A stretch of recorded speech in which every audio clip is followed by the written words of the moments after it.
Good morning, my dear children. Hope you all are fine and safe. Welcome you all to our today's mathematics class. Hope you all are ready.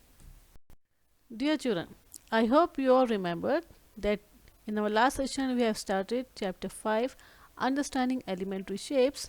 So let us continue with the same chapter. Dear children, hope you all remembered that in our lower classes we have studied measuring line segments. We have studied a triangle is made of 3 line segments. A quadrilateral is made of 4 line segments. A line segment is a fixed portion of line. This makes it possible to measure a line segment and it is called as length. Now we all know how to measure a line segment. Now in this session, let us see how to compare the line segments. Dear children, let us study comparing line segments. So let us study comparison by observation. If you see here is the line segment AB and a line segment CD. If we observe, it is clear that AB is greater than CD. That is, line segment AB is greater than line segment CD. Now, if we have another line segments PQ and RS.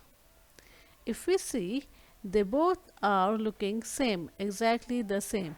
So in such cases, we cannot compare merely by observation. So in such cases, we have to use another method of comparing line segments. So let us see the other method of comparing line segment. Dear children, now let us see another method of comparing line segment, that is comparing by tracing. Let us consider the two line segments AB and CD.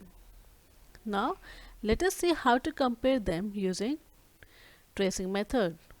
To compare AB and CD, we use a tracing paper, trace CD and place the traced segment on AB. This method depends upon the accuracy in tracing the line segment. Moreover, if you want to compare with another length, you have to trace another line segment. This is difficult and you cannot trace the lengths every time you want to compare. So let us see the another method of comparing line segment. Dear children, let us see another method of comparing line segments, that is comparison using ruler and a divider. We all know that this instruments in a geometry box is a ruler and this instruments in a geometry box is called as a divider. Now we all know that this the ruler and the divider. Now consider the line segment AB. Now we all know that the ruler is marked along one of its edges. It is divided into 15 parts and each of these parts is of length 1 centimeter. And each centimeter is divided into sub parts and each sub part of the division of a centimeter is 1 millimeter. Now place the 0 mark of the ruler at A, read the mark against B. This gives the length of AB. Suppose the length is 5.8 cm, we may write length AB is equals to 5.8 cm or simply AB equals to 5.8 cm. Now here also there is a room for errors even in this procedure.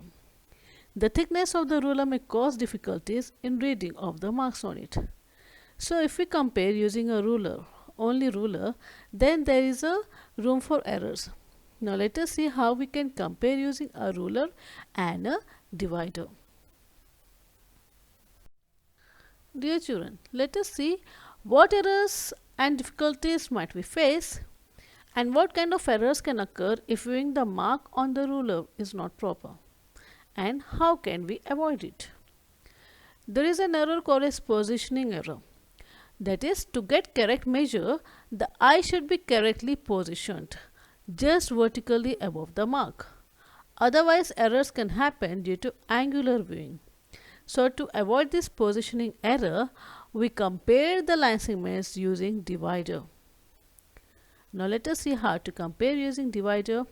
Open the divider, place the end point of one of its arm at A and the end point of the second arm at B. Taking care that opening of the divider is not disturbed, lift the divider and place it on the ruler. Ensure that One end point is at 0 mark of the ruler. Now read the mark against the other end point. So this is how we measure the line segment using a ruler and a divider. Similarly, we can compare using the ruler and divider. Hope you all understood. Dear children, hope you all understood how to compare using a ruler and a divider, and also how to measure a line segment using a ruler and a divider.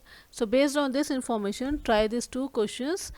Take any postcard, use the ruler and divider technique to measure its two adjacent sides, and select any three objects having a flat top and measure all sides of the top using a divider and a ruler. Hope you all can do this by yourself. That's all for today, children. Hope you all understood whatever I explained to you in this session. Thank you, children. Take care. Have a nice day. Bye.